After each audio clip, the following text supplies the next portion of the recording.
अस्सलाम वालेकुम नाज़रीन, आऊं आहियां मोहम्मद उस्मान मल्ला। सर्वेच न्यूज़ जे सभिनी ॾिसंदड़नि खे भलीकार।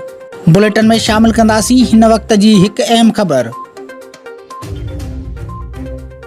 खुराक खाते जे मुबीना ज़ियादतियुनि ख़िलाफ़ गवर्नमेंट ट्रांसपोर्ट ठेकेदारनि पारां थींदड़ टेंडरनि जो बाइकाट करण बाद डायरेक्टर खुराक जे ऑफिस अॻियां एहतिजाजी मुज़ाहिरो करे नारेबाज़ी कई वई। उन मौके ते हाजी मोहम्मद अनवर खान कायम खानी, खादिम हुसैन जखरो, मोहम्मद उस्मान, मोहन लाल, लक्ष्मण दास, तारा चंद ऐं ॿियनि चयो त असां गुज़िरियल 20 सालनि खां खुराक खाते में ट्रांसपोर्ट ठेकेदार तौरु कमु करे रहिया आहियूं, जॾहिं त साल 2013 खां हिन वक़्त ताईं लॻभॻि असांजा 10 करोड़ रुपया खुराक खाते ॾांहुं रहियल आहिनि। उहा रक़म अञा ताईं न मिली सघी आहे।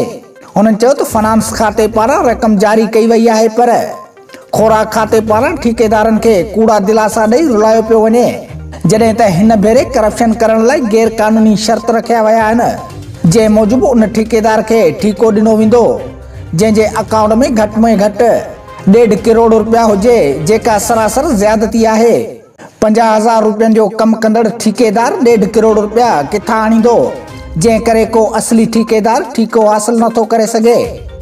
हुननि चयो त खुराक खाते पारां उहो पिणु शर्त रखियो वियो आहे त ठेकेदार वटि 100 लोडर गाॾियूं हुजनि, जंहिं वटि 100 गाॾियूं हूंदियूं उनखे कहिड़ी ज़रूरत उहो ठेकेदारी करे।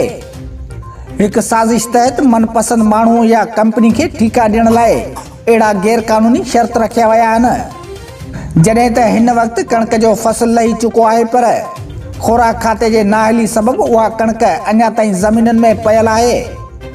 मुज़ाहिरीन पारां नेब समेत सिंध जे वॾे वज़ीर, सूबाई वज़ीर खुराक ऐं चीफ सेक्रेटरी सिंध समेत ॿियनि वसवारनि इख़्तियारनि खां मुतालबो कयो आहे त मामले जो नोटिस वठी रहियल रक़म वापसि ॾियारे गैर कानूनी शर्त ख़तमु कया वञनि, जे न त ॿी सूरत में असां सॼे सिंध में थींदड़ टेंडरनि जो बाइकाट कंदासीं।